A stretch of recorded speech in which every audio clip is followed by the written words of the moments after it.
We're waiting to come out to the world, I suppose. Today's that day. So we can launch the Instagram channel now, which we just wanted to call Baked.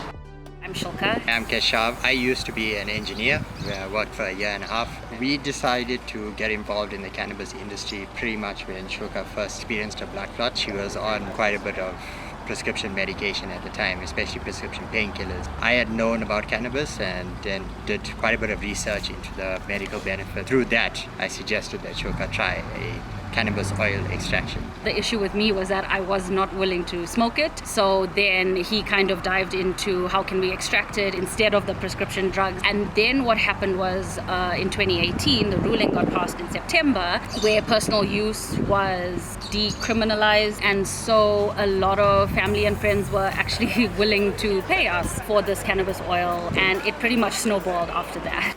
Instead of trying to make a lot of money in the short term, it was how do we prepare ourselves for once the ruling and regulation happens, that we can be a product that fits into that space. In terms of the selling, this is where it's kind of a complete no-no. Regardless of what the ruling was, they were pretty clear that this doesn't apply to sales. It only applies to what you're allowed to do in your private capacity. People are taking loose interpretations of the law by saying, okay, if I invite someone to my house or to a private venue that I own, shouldn't we be allowed to smoke there and I can sell to them if I want to do anything?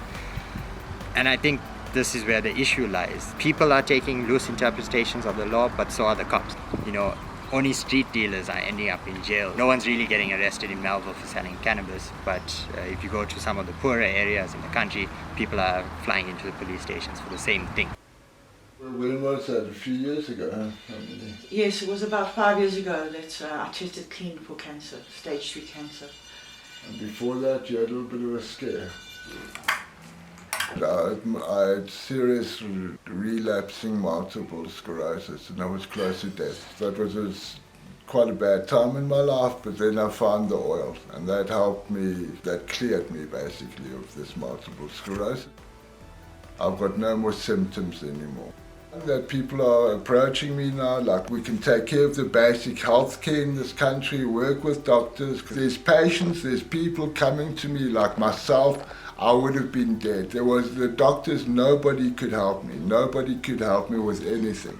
Not even a pain tablet was enough. I was on morphine, it wasn't even enough. So I was forced to basically illegally heal myself, if that makes any sense. There we are now, waiting from illegally healing myself and people with cancer and so on to actually step up into the economy. Either we're going to sell out to outside companies that take the money to other countries, but we're missing the point here with the potential what it can do to the whole country. My name is Paul Michael Keichel. I'm a partner at Schindler's Attorneys.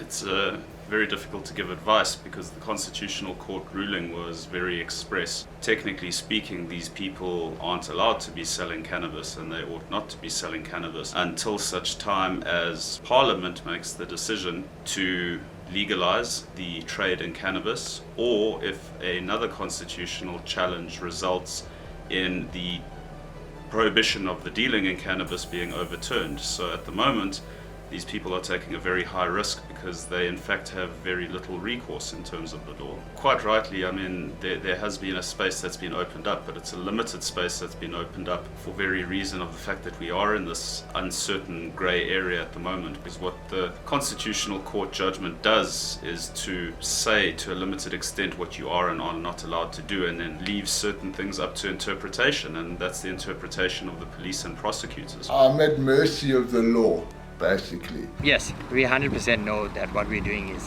illegal, and we believe it is that way. But the idea that we live by is you have to live the future that you want.